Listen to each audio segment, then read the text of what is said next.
SSC 24 batch আজকে একটা notice এসেছে। সেই নোটিশে বলা হয়েছে যে তোমাদের সকল পরীক্ষা স্থগিত করা হবে।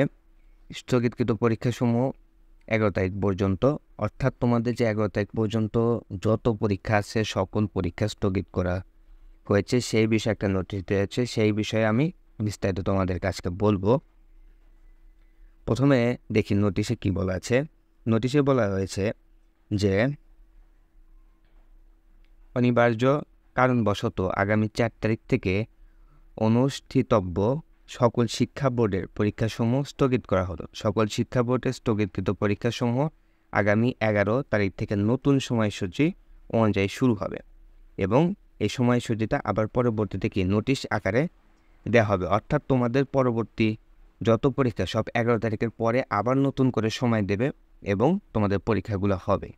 তাই যারা ভাবছো যে হয়তো অটো পাস দিবে বা পরীক্ষা হবেই না, এই চিন্তায় থেকো না। তোমরা পড়াশোনার ভিতরে থাকো। পরবর্তী পরীক্ষাগুলো, এই সকল স্থগিত পরীক্ষাগুলো 11 তারিখের পরে নতুন সময়সূচির মাধ্যমে দেওয়া হবে, যেগুলোর আপডেট আমার ইউটিউব চ্যানেলে পেয়ে যাবে। তাই তোমরা সকলেই চ্যানেলটা সাবস্ক্রাইব করে রাখো।